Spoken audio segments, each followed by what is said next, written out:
মোদির পিছনে যে লোকটা বসে আছে ইঁদুরের মতো করে, সে কোনো কূটনৈতিক না, সে একজন দোভাষী। ডক্টর ইউনূসের সাথে কথা বলতে, ইংরেজিতে কথা বলতে মোদির দোভাষী প্রয়োজন হচ্ছে।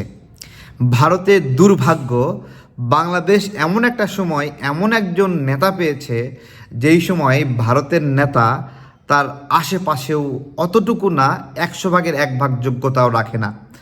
রিপাবলিক বাংলায় একবারে বুক ভরে বলেছিলাম যে ডক্টর ইউনূস যেই মানের বিশ্ব নেতা, সেই মানে পৌঁছাতে মোদিকে 100 বার জন্ম নিতে হবে।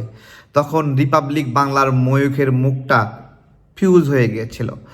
শুধু রিপাবলিক বাংলা না, আজকে মোদি এবং ডক্টর ইউনূসের মিটিং হলো, ভারতের গণমাধ্যমগুলো মুখে কুলুপ দিয়ে রাখছে, কিছু বলতে পারছে না।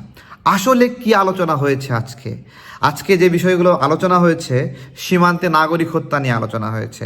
ভারতের গণমাধ্যম কি লিখবে? বছরের পরে বছর বাংলাদেশের নাগরিকদের কিভাবে হত্যা করা হয়েছে, এই কথাটি ভারতের গণমাধ্যমগুলো কি লিখতে পারবে? আমি জিজ্ঞাসা করছি। নিরীহ মানুষকে হত্যা করেছে, 27 জন শিশু বিএসএফ হত্যা করেছে এই আমাদের সীমান্তে। একজন শিশু, সেও কি বিএসএফকে প্রতিহত করতে গিয়েছিল, যে কারণে তাকে হত্যা করতে হলো? বিএসএফের কাছে জিজ্ঞাসা, নরেন্দ্র মোদির কাছে জিজ্ঞাসা।